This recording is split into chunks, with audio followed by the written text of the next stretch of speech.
Hello, everyone. I'm going to mute everyone once and then do a couple little things and unmute. So you'll all be silent for a minute, but I'll be right back.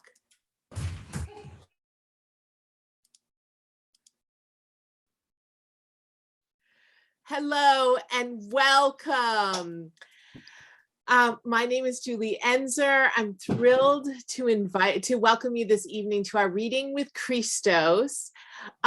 Max, if you would try and unmute Chrystos, who I've kind of lost in the scroll of things as we're going on. We are thrilled to have you this evening. And as you will see, we've had another technology upgrade after our flub last time, and we have a live transcript enabled. So while you join us here, please welcome one another in the chat. I encourage you to share information there. And I will go ahead and get started. I don't think I introduced myself. My name is Julie Enzer. I'm thrilled to have you here this evening. As we begin, I want us all to spend a moment for a land acknowledgement. We are all around the United States and in some cases around the world, and all living on occupied, unceded land. I am in what is now Dover, Florida, traditional homelands and territories of the Seminole, as well as other groups, including the Calusa and Tocobaga. We pause to recognize the histories of war and colonization, and to imagine and work for a world where we have a fair and equitable distribution of resources. If you would like to add land acknowledgements to the chat, I invite you to do so at this moment. We have a very special hour together this evening. First, as always, I'll provide a word about Sinister Wisdom, and I'm going to do this quickly because I know everyone wants to get to the main event.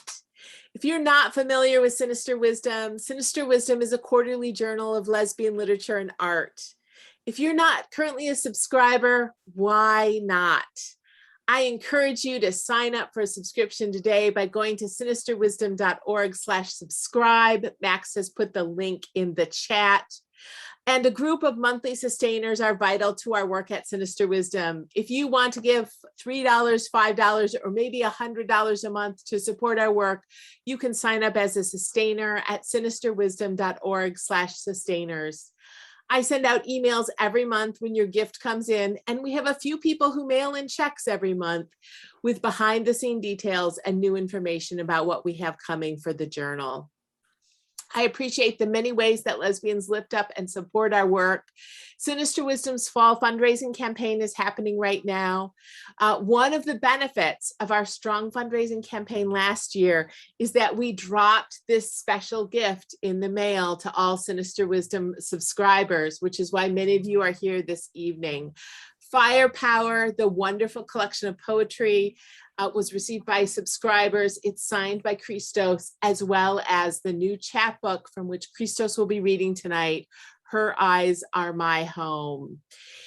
If you're a subscriber, you either have or will shortly receive this package. If you do not have it by the end of the month, let me know and I will send out a replacement. We continue to have mail snags and more lost packages than ever before. If you enjoyed this, please consider making a year-end donation to Sinister Wisdom if you are able. It means a lot to everyone gathered this evening and countless other women for whom Sinister Wisdom is valuable and important. I thank you for your support. A few brief housekeeping items. I've muted everyone, as you all know, and please keep your microphone muted throughout the program so that everyone can hear clearly. As the program proceeds, if you want to show appreciation for Chrystos, you can wave your hands at the end of poems and use the reaction emojis on Zoom.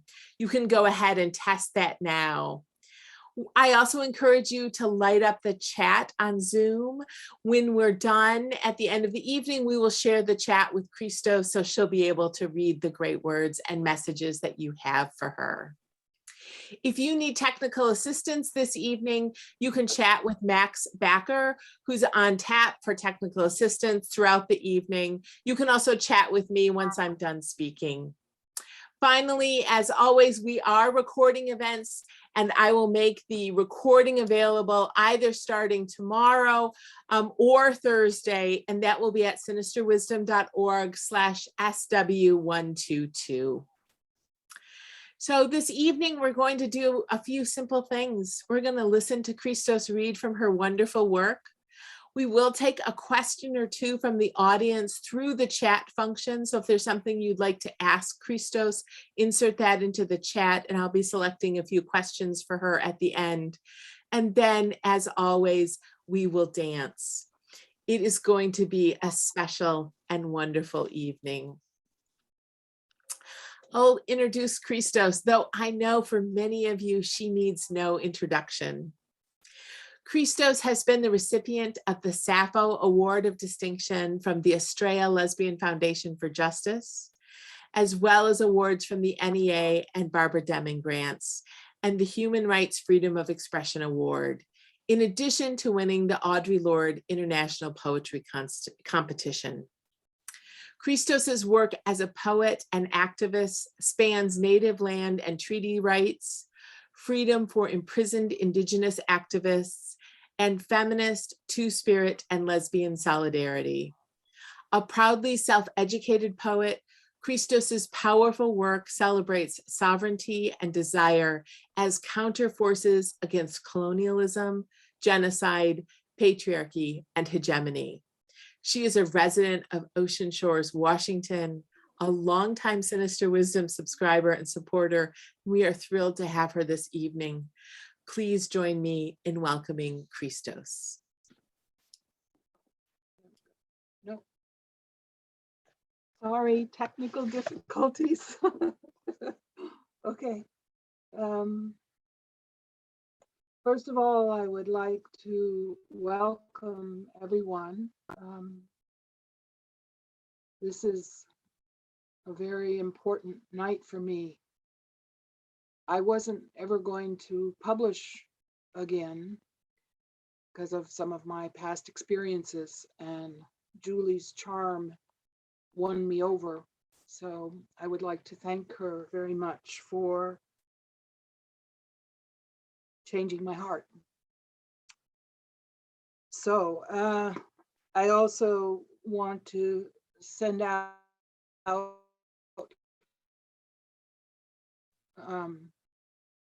greetings to everyone that I haven't seen in so long that I know. The only person I've seen in the last 2 years is my friend Wesley, and the isolation that we're all experiencing as a result of COVID has caused a very strange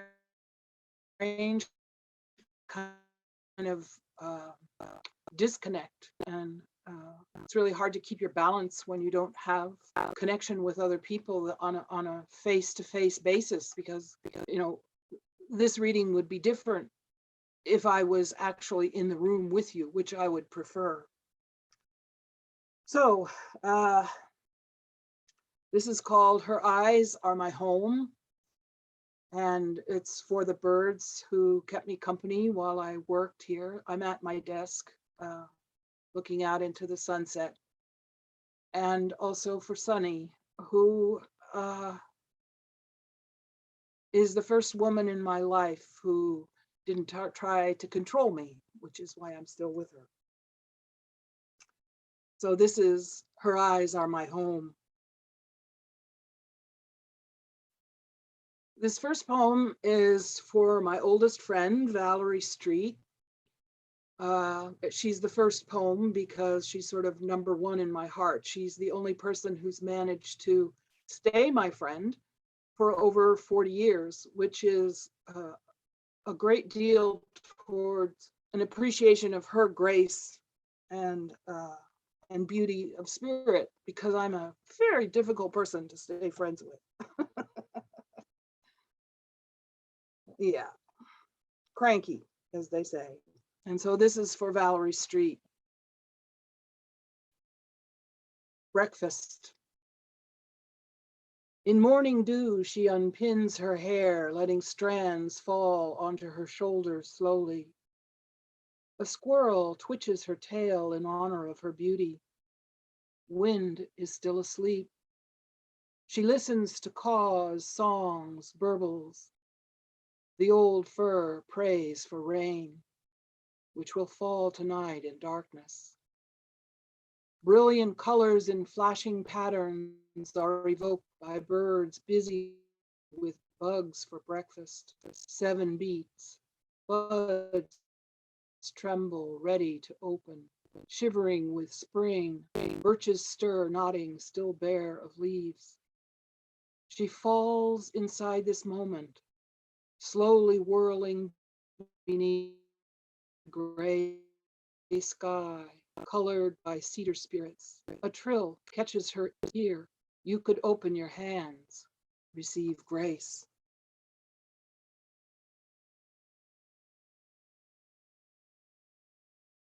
This poem is for Burning Cloud, who has since gone to the stars. And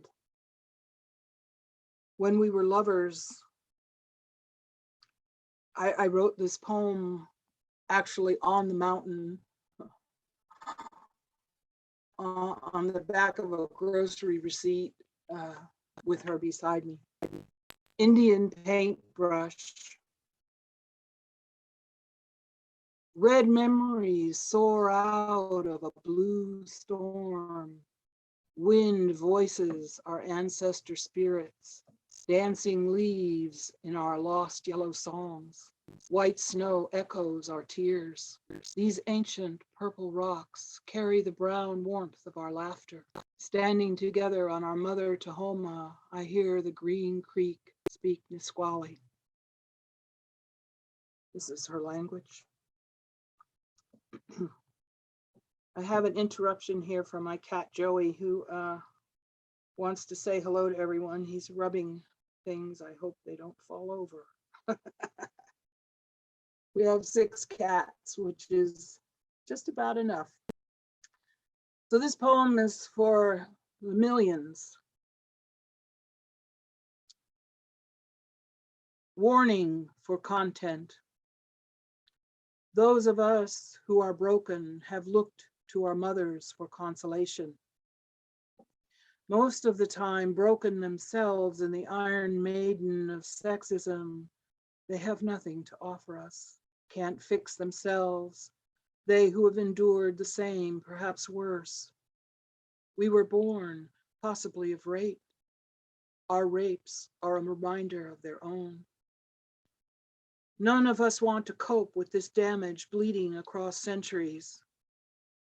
I had no daughters, as I couldn't have borne for them to be raped, couldn't protect them. No one can. Rape runs the world.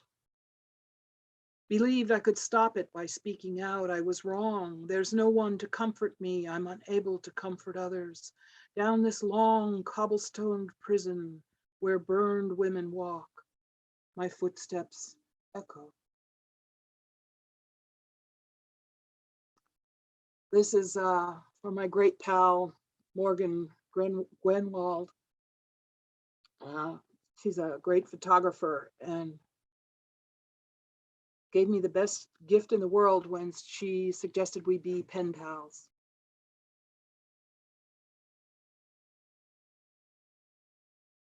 Awakened by cedar trees bowing in wind, birch leaves turning light side up, feeling life open into grass heads swooping. There's moss, an eagle intent on someone to eat in the tide flat. Wild roses bloom as they have for thousands of years. We are only a breeze. Be here before we're gone.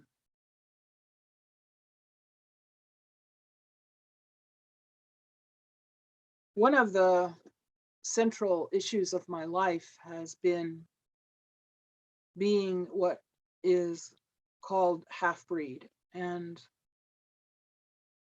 I've had a lot of people, all of them white, ask me why I don't try to pass as white, as though that would be a good thing to do. And there's a lot of complications about being a person who is mixed race, because neither of your groups are really wholly sure if they can trust you or not.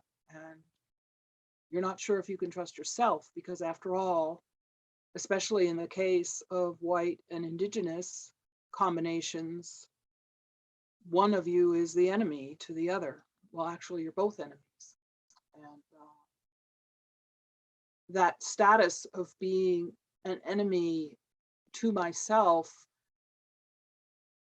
has made my life very, very, very difficult. It's like I almost can't concentrate because there's always a war going on between me, inside of me. So I tried to write about it in this. Cannot reconcile my warring heritages. My heart wants land for my stomach. My eyes are endangered by my voice. All of my body longs for freedom, which has been gone for generations.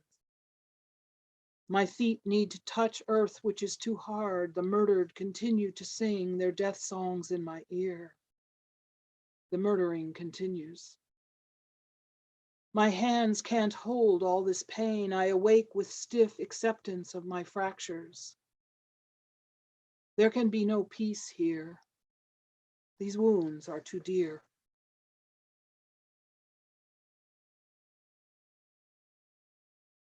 This is for my friend Alana Dykewoman.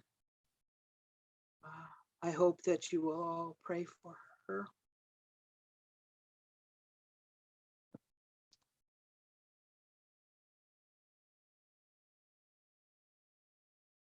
Turtle crawls through a rainbow knot of need, panting for desire, paws numb with longing.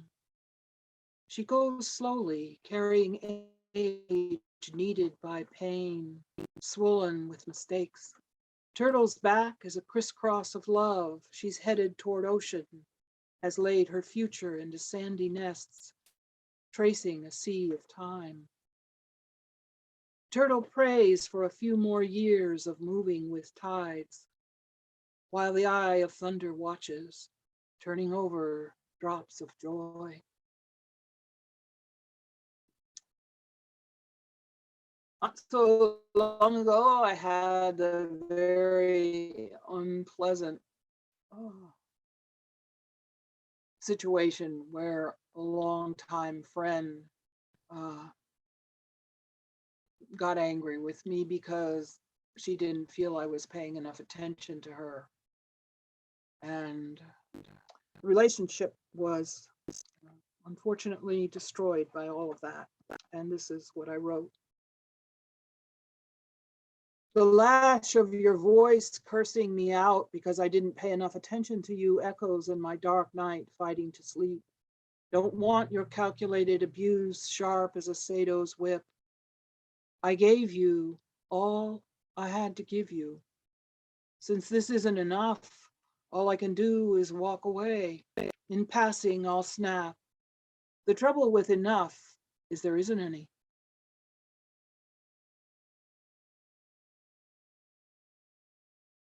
This is also for another pal of mine, Dorothy Allison. She's one of my favorite people in the world. I don't think I've ever told her that. I better. And I'm sure all of you who are fellow writers have experienced this particular fun part of being a writer. The editor thought I was stupid because I misspelled cavalry when I meant the troops, cavalry. Although you could understand my confusion as I think of Christians as the armed troops for whom killing non-Christians is a forte.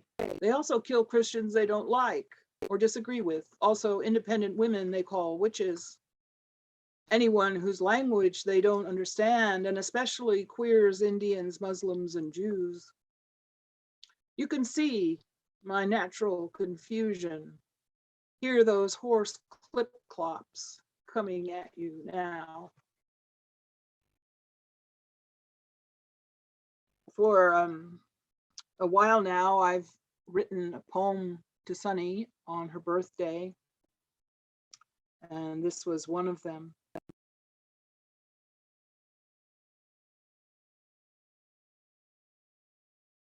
Her face underlines times passing.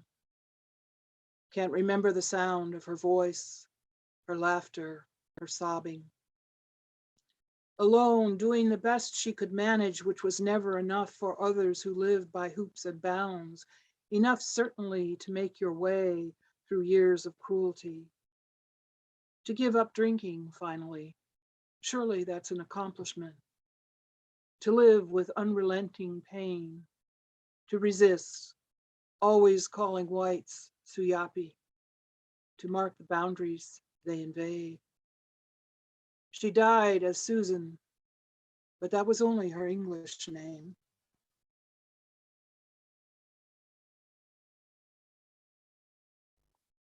This one is one of the great things about being a writer is that you can amuse yourself. When other people are bored, I write. And sometimes the things I write are fun. So anyway, this is a humor piece. And I've discovered in the past that a lot of times when I'm writing humor, other people think it's not funny, which is sort of sad. But anyway, so this is for Anne Riley, a young native dyke that I met not too long ago. She's a very, very interesting young woman.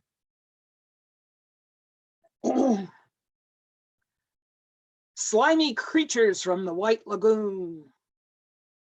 I wrote this on the flyleaf of one of my journals as a joke to cheer me up when necessary. When I saw it again, I thought I should write a parody of old horror movies, but in the meantime, the wonderful movie Get Out has arrived and I don't want to seem like a copycat.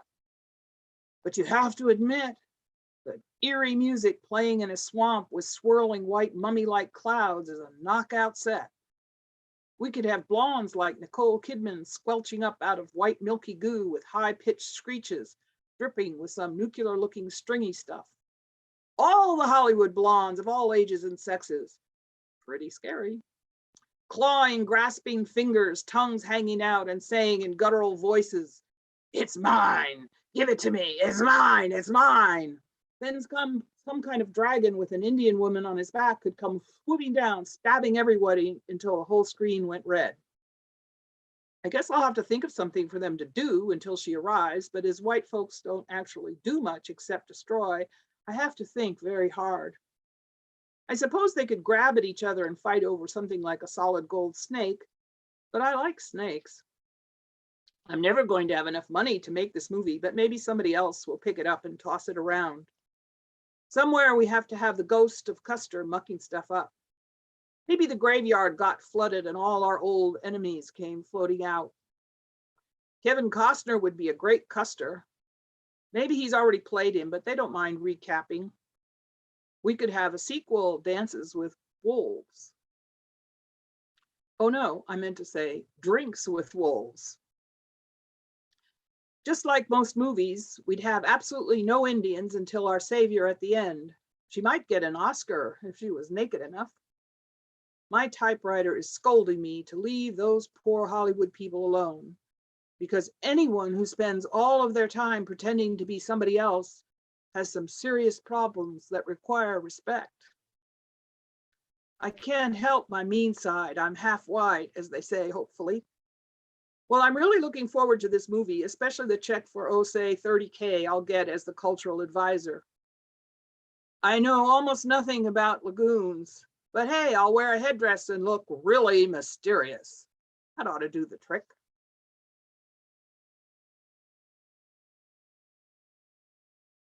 This is for my friend Rebecca Hughes. Be good if you could pray for her as well. And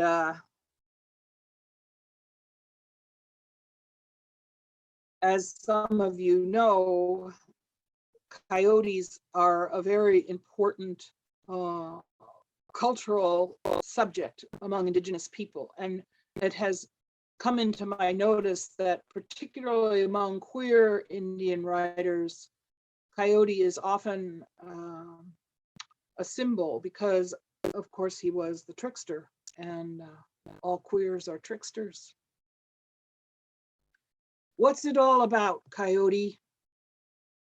Cries of dissatisfaction, loneliness.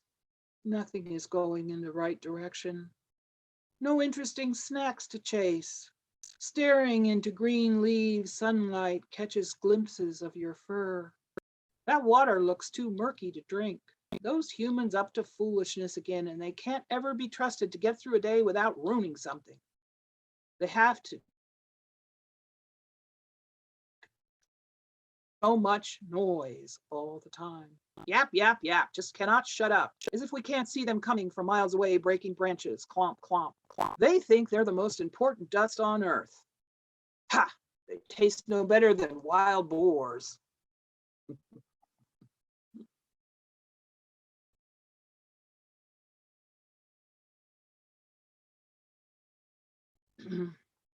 This piece is entitled Ghost. Moved beyond surviving you to remember the sweetness of your eyes making love. Brushing past your brusque impatience as I dawdled in alleys looking for meanings. Meaning always to love you, never could quite please your irritability. I wasn't dark enough, slipping down on the dawn side, naive and too old to be. My innocence a haven I beat a retreat into, time before I was raped. Doll houses I made where all the voices were baby blue kind. No monsters in the oven, under the sofa, in the bathroom, waiting silently to catch me with my pants down. You lit your mind with me, complaining I couldn't stay inside your fences. Light doesn't. Dancing to a drum you couldn't hear, I fired my soul with you. How we snarled without intent, each hoping to vanquish the other. We ended our war without a truce. If I said I loved you more than I knew, you'd turn away angry and pleased. In this night's darkness, all I hold in my hands is how sometimes in moments your eyes loved me.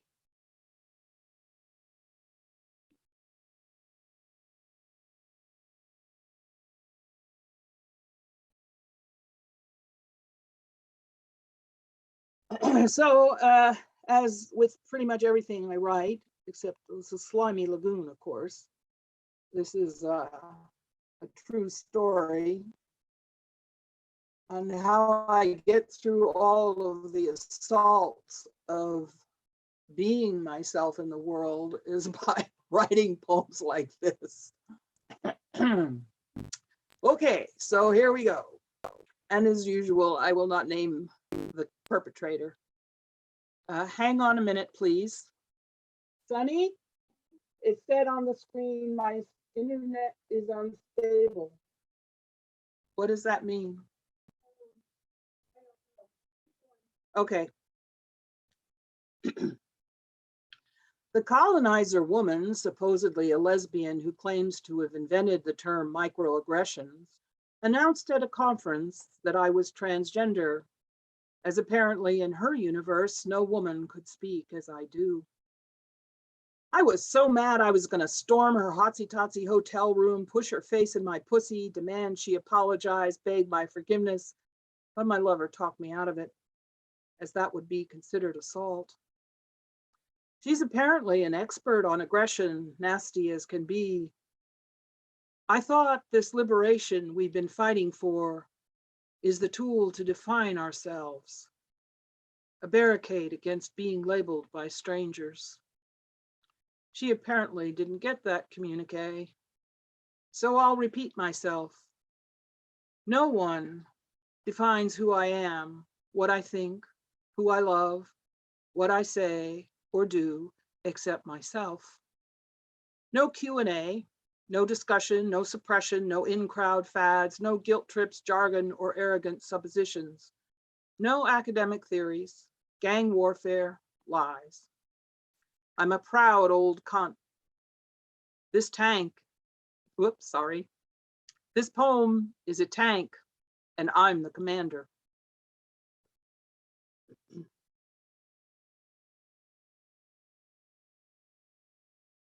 This is for another fabulous writer, fellow pal, for Jewel Gomez.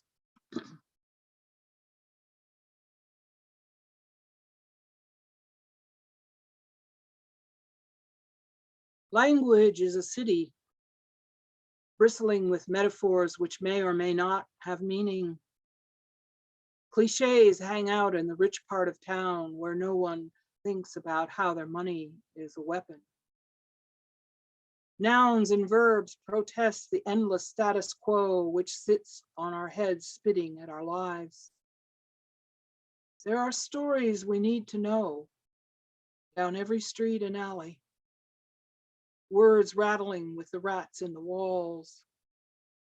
Most of us can't listen having reached saturation in 3rd grade when we failed to memorize the Roman numerals which drag through time, fanning themselves with irrelevance. Anger's been a bone in my throat. Sometimes my voice soars, weaving cacophony into a beadwork pattern. Ends up in museums called books, where only a few bother to go. Only thing I can say about my transgressions against the English of our oppressors is that writing is better than drinking.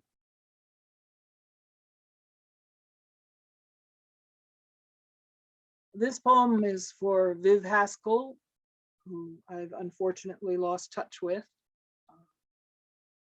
I wrote it to bring her back into my life. And it's not about Viv, it's about me. She's just sane enough to pass, keeping a sandy line constant as change in her mind. Doesn't mind being called crazy, kind of comfortable not to leap through hoops to make them make sense or act as though they do. All just rising and falling noises, some of which you have to rise up to. Trouble is, she doesn't grasp their point of view. Isn't a beer can on sacred land a sin? Shouldn't we attempt to make use of everything or leave it alone? Place ourselves to guard holiness?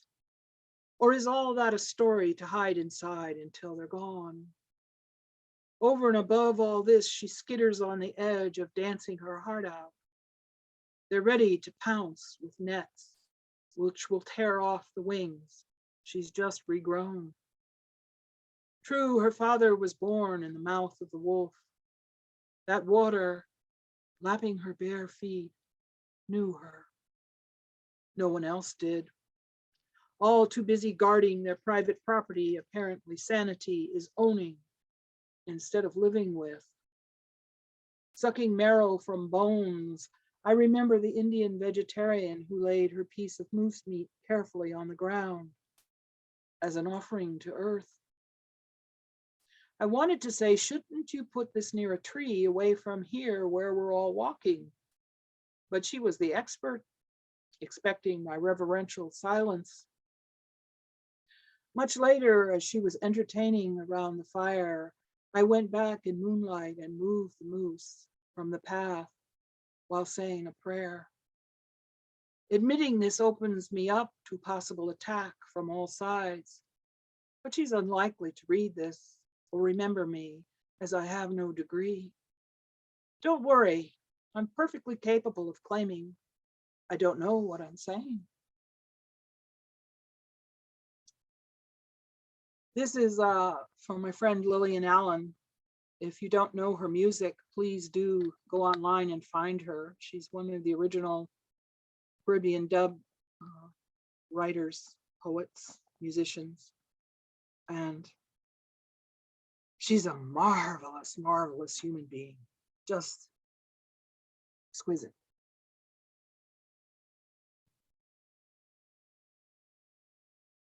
Running away from race, this tired topic of pain, more pain, which has roots in fear, greed, danger, and assertions of ownership, based on the fallacy of the importance of skin color, whose many lies shape how we see each other until we actually can't see it all.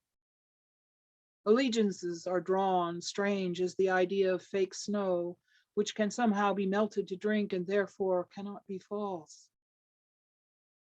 Breaking through this tape which claims, I cannot love you unless you are the same as me. Rushing past the goalpost of domination, which cruelly separates us into types as though we're inanimate objects in our own lives. I object to hatred as a philosophy, as a cloak, as an excuse. Let my heart be tender without mockery.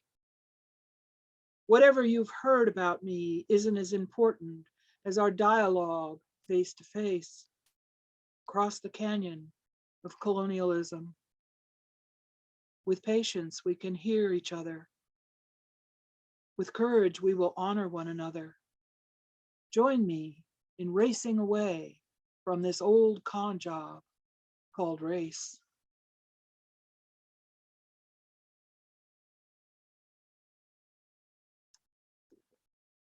Well, as many of you know, I had a very violent and complicated relationship with my birth parents. And most of my life has been absorbed in trying to escape scars that they left, both physical and mental, spiritual. And I suppose that once you turn 75, as I just did, you begin to get a little distance from all that, and you can look at it more as a story that needs to be told than your own formation. And this is me trying to do that. I leave a rose at sea's edge waiting for surf to carry it away. Somewhere on this dark ocean bed, your ashes drift restless as tornadoes. In this vortex of pain, I grieve for myself more than for you two.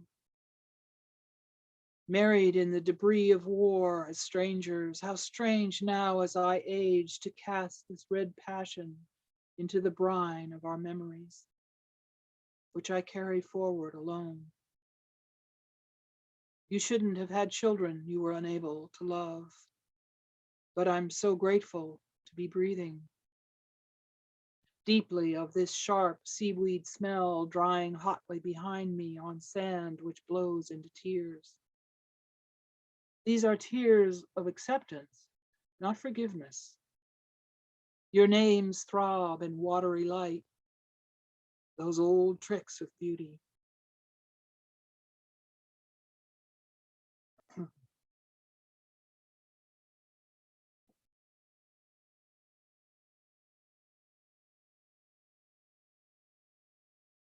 My fingers who smell of you thrill me as I sit at the diner waiting for my steak and eggs to come. Delight lights my eyes as I recall your body dazzling me with pleasure, your moans still ringing in my mouth. Running late for work, I've no excuse and could care less, as 2 breakfasts are better than 1.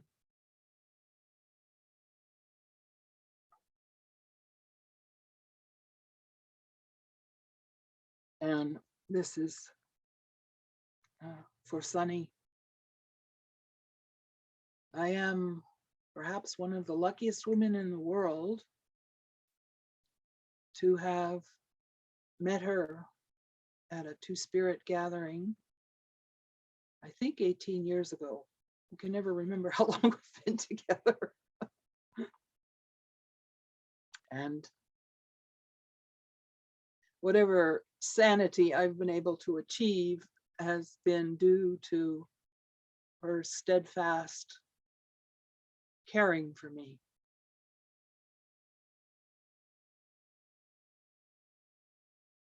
Parting your folds with my tongue, wetting your soul and aching desire, I enter your welcome, tenderly listening for your cries to guide my depth.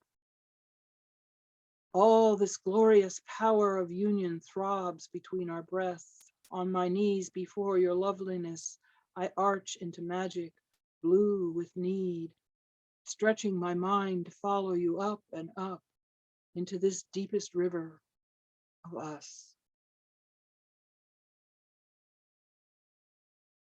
I'm going to close with reading from When the Light of the World Was Subdued, Our Songs Came Through. Oops, I'll put it in front of my face. No, still didn't, won't focus. Okay, it has to have a face to focus.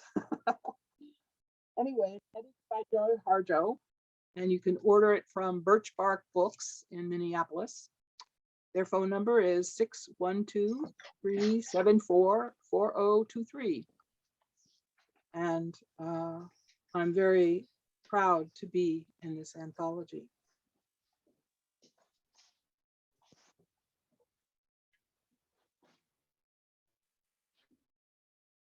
The real Indian leans against the pink neon lit window full of plaster of Paris and resin Indians in beadwork for days with fur trimmed, turkey feathers dyed to look like eagles, abalone and bones. The fake Indians, if mechanically activated, would look better at the powwow than the real one in plain jeans. For sale, with no price tag. One holds a bunch of Cuban rolled cigars. One has a solid red bonnet and bulging eyes ready for war. Another has a headdress from hell with painted feathers no bird on earth would be caught dead in.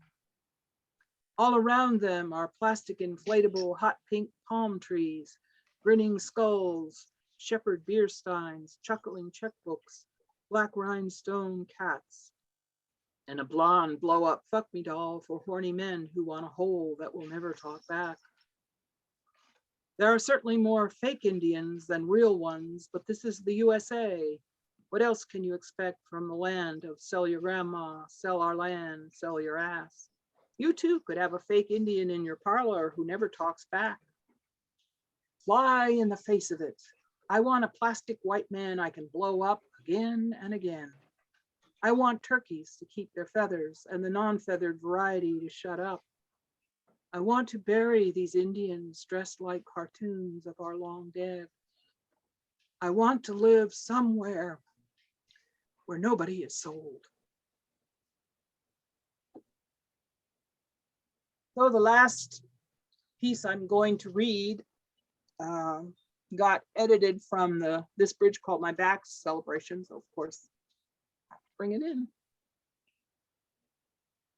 And this poor poem has been stolen, edited and claimed as someone else's and all of that. So I really did write this. And I had no help except from the spirits. Ceremony for completing a poetry reading. This is a giveaway poem. You've come gathering, made a circle with me of the places I've wandered. I give you the first daffodil opening from earth I've sown. I give you warm loaves of bread baked in soft mounds like breasts. In this circle I pass each of you a shell from our mother sea. Hold it in your spirit. Hear the story she'll tell you.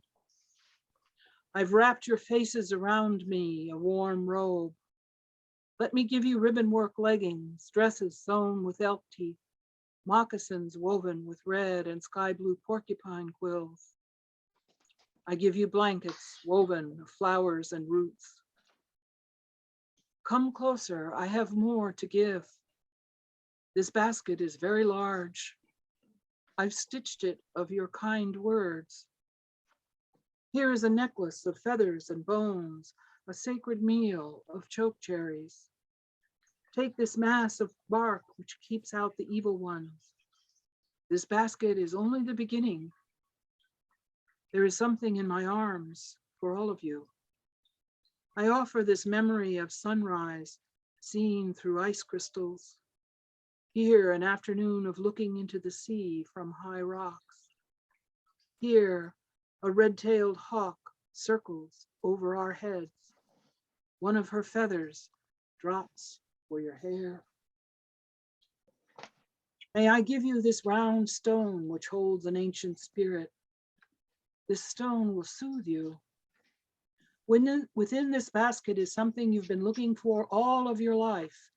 Come take it, take as much as you need. I give you seeds of a new way. I give you the moon shining on a fire of singing women. I give you the sound of our feet dancing. I give you the sound of our thoughts flying. I give you the sound of peace moving into our faces and sitting down. Come, this is a giveaway poem. I cannot go home until you have taken everything in the basket which held it. When my hands are empty, I will be full. Miigwech.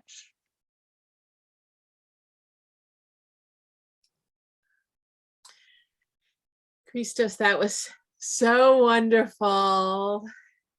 We had a good time, didn't we? We did great. You did great time. The chat is beautiful. And as you know, I'll share that with you tomorrow, this evening or tomorrow.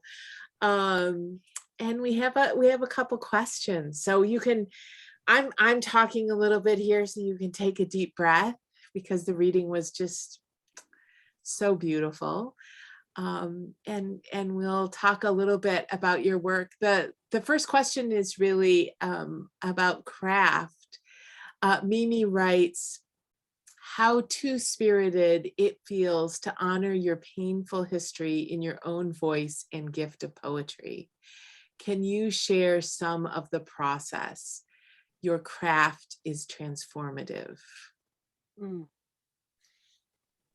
Well, I think this might be not okay to say, but I actually think that not going to college was a big plus for my writing. Because, for instance, I was actually briefly in college, and the feminist teacher told me that I Walk in the History of My People wasn't a poem, it was political rhetoric. And that pretty much sort of did it. You know, I thought, I don't think I belong in college. And I understand the need to go to college so that you can get a decent job. Although I do recommend being a maid for very rich people. I made $25 an hour, didn't have to buy nylon stockings, didn't have to be nice to any men, you know, because women hire you to clean their houses and the men are just sort of, you know, debris in the background somewhere. It also gave me a lot of freedom to be able to travel and speak. And I've probably given close to 3,000 readings by now. And I highly recommend reading your work aloud to other people because your ear begins to become your best editor, because you can, when you're reading, you can sense from the audience when something is flat and it doesn't work. And then you can figure out how to get rid of it if it's necessary or change it or something. I think that I still write usually a poem a day, sometimes 2 or 3. And I'm so used to writing that I don't really know how I do it. I don't. It's like you have to be listen to your mind very closely. So a line will go across your mind, and most of the time, people let that line disappear into having to do the dishes and, you know, all that stuff. But you should keep paper around you everywhere, in every room, in the toilet, everywhere. Because if a line comes across your mind and you write it down, that can become work later. And sometimes a line will end up in a poem that you write 9 months later. So I think that learning to listen to your own soul is the key to good writing. And most of us are so abused in life that we don't know how to listen to our own souls. And actually, the only thing that you have is your own soul and its dialogue with the rest of the world. I mean, everything else can be destroyed. So learning to listen to your soul speaking to you, and that of course requires a lot of time alone, which a lot of people are, wear a beret and a black turtleneck and go out and hang out in coffee shops and act the writer. But to actually be a writer is work. It's sitting down. I still read the dictionary when I'm on the toilet, right? Because the meanings of the words that you use have echoes. And I like to play a lot with a word, like for instance, in one of these poems, I use the word object, which is a thing, and then I object, which is to be against it. So I like to play with the double meanings of words and cliches and how our minds are so really, I don't know if I can say this or not. I really feel as though language imprisons us, okay, in our thought processes. And that if we were able to speak everyone's language, we would actually be able to think, if that makes any sense. Because like today, I've been working on this poem about thank you. And so I have to do some research to find out how to say thank you in different languages. And that research reminds me of things that, for instance, I did not learn to say thank you in Arabic when I was in Palestine. I didn't even think to ask. And to me, that's like this very, very shameful sin that I was there hosted by any number of Arabic women, and I never even learned how to say hello. And when you're a colonized person, you often cannot think, literally cannot think. And so doing the right thing is a miracle, actually. And so now, of course, I want to write a whole book of what happened to me when I was in Palestine, and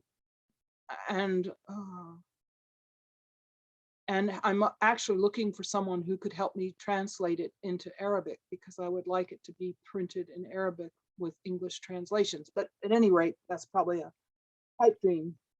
So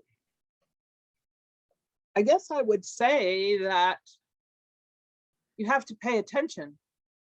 You have to pay attention to English or whatever language that you're writing in, and see it as a toy, really, because it is a toy, and play with it. Have a good time.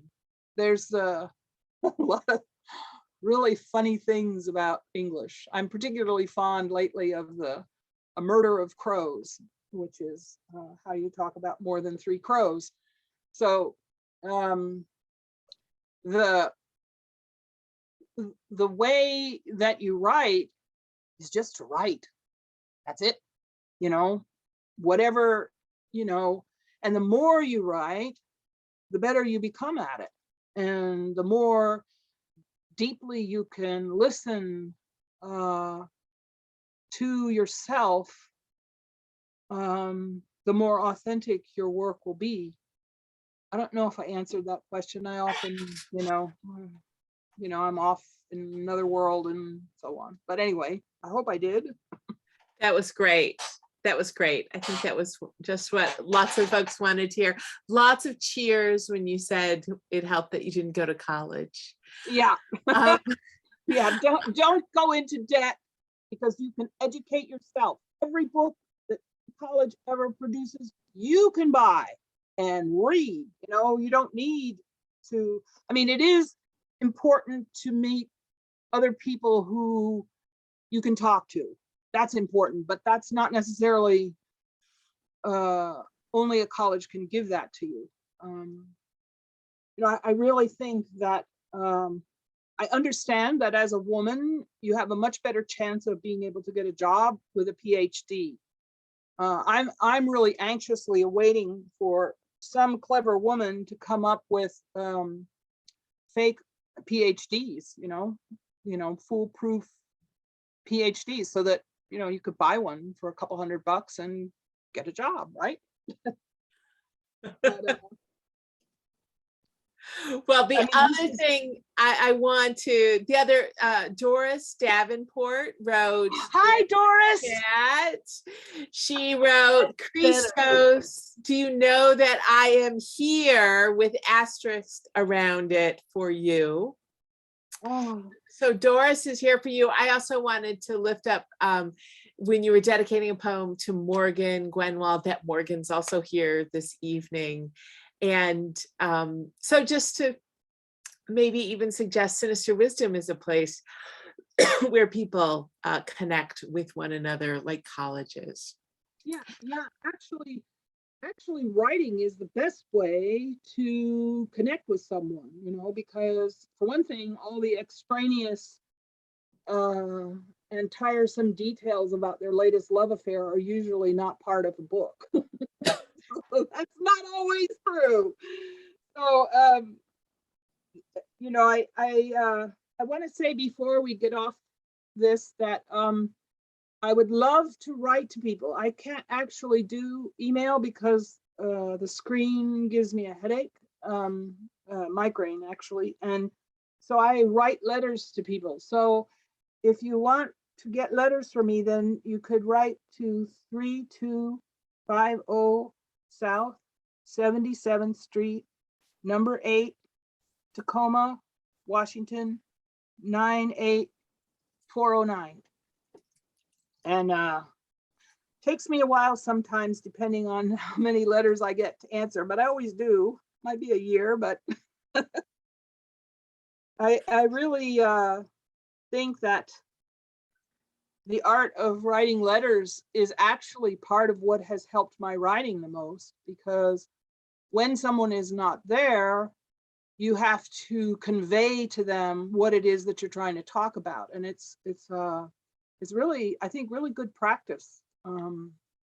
And somehow I find, emails are very convenient for setting up times and dates, and they're sort of like adding machines, computers, very fancy adding machines. So if you're trying to find out how much something costs, then it's useful. But if you're trying to find out what's happening in your soul, not so much, one of the worst things about computers, in my opinion, is that stuff disappears. You'll be writing away and then it's gone, I really don't like that. And also the other thing about writing I forgot is keep a journal. Even if all you write in the journal is December 6th, I could not sleep last night. I hate everyone, right? That's important. It keeps your mind connected to words. And, the other thing you need to do as a writer is read as widely as you can, particularly internationally or outside of your own language, because what people are doing, for instance, in Japan and in Africa, which have been places I've been concentrating on lately, is very, very interesting. It's completely different from what is called US literature. So that's helpful to be able to try to understand another culture. Anyway, I'm talking too much, sorry. No, you're not. Every word is a joy. But we are at the top of the hour. I want to thank you for, you're looking up, we're at the top of the hour. I want to the clock is above. I want to thank you for this wonderful reading. Thank you for doing the chapbook with Sinister Wisdom. I hope that these two things will be the beginnings of other collaborations that we do together. I thank everyone for joining us this evening. We will put the links in the chat again for ordering books and all of that kind of stuff. But now is our dance moment. Max is going to tee up the L word song. Everyone's invited to dance. You can unmute and we'll highlight people while you're dancing in your chair, in your bed, in your office. I thank you for coming this evening and for being a part of our community. Max, go ahead. Thank you, Chrystos. Thank you. Thank you. Thank you. Thank you, Chrystos. Thank you. Come on and say the L word. It's the Oh, only that's chance the you got song. to reclaim our name and not live in shame to try to improve our lot. Come on and say the L word. It's the only chance you got to stop the lying and denying. And come on and give it a shot. And everybody say lesbian. Everybody say lesbian. Everybody say lesbian. Come on, say lesbian. Get it, Nava. Last time you said the L word, did your stomach take a turn? Did you look around to see if the sound is loud enough to make the ears burn? Did you say it in a whisper, or did you just say gay? Did your face turn red? Did you decide instead to save it for another All day? right. Now say lesbian. Everybody say lesbian. Come This on, is say the best part, Sonny. You should come and watch. All Everybody's right. dancing. It's wonderful. Take it all off, Catherine. We know there are risks involved. No oppressed group has ever gained their freedom without risk. And no oppressed group All has ever right. gained their freedom without a visible movement. So right here, in broad daylight on the courthouse steps, we want to take this day to announce the official launching of the Fairness Campaign to work toward fairness and justice for lesbians and gays, and to see that fairness in print is All right. I think it sounds like a rare disease, a perversion, a plague of vice. All it takes is a little practice. Oh, come on and take my advice. And everybody say lesbian. I like that. Everybody say lesbian. Man. Everybody say lesbian. Come on, say lesbian. If you can't say it, it's hard to be it. If you can't be it, they can't see it. If they can't see it, they'll deny it. If we all deny it, we're in the closet for life. For life. Or death. Silence equals death. Go on.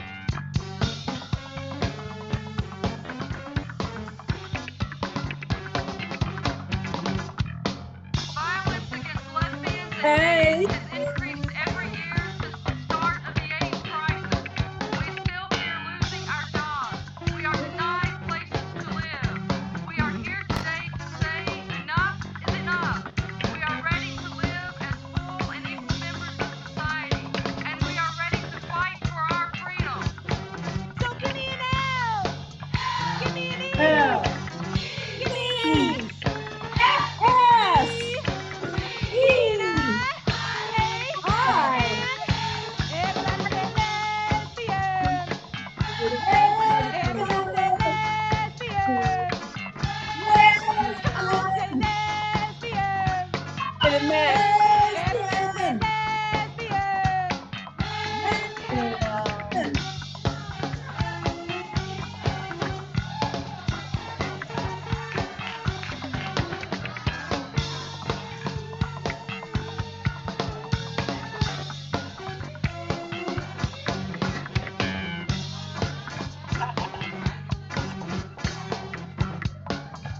This is a significant time in our community and our visibility.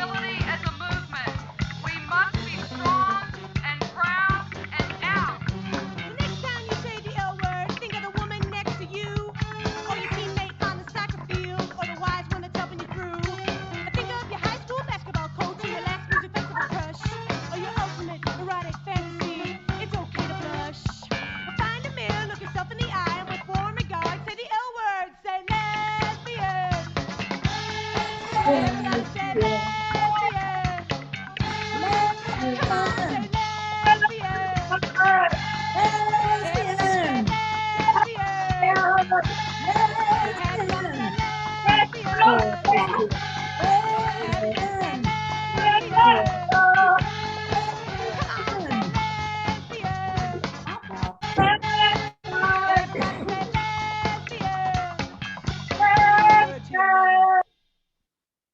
Thank you all. We will see you at our next Sinister Wisdom event. Thank you, Julie. Thank you, Chrystos.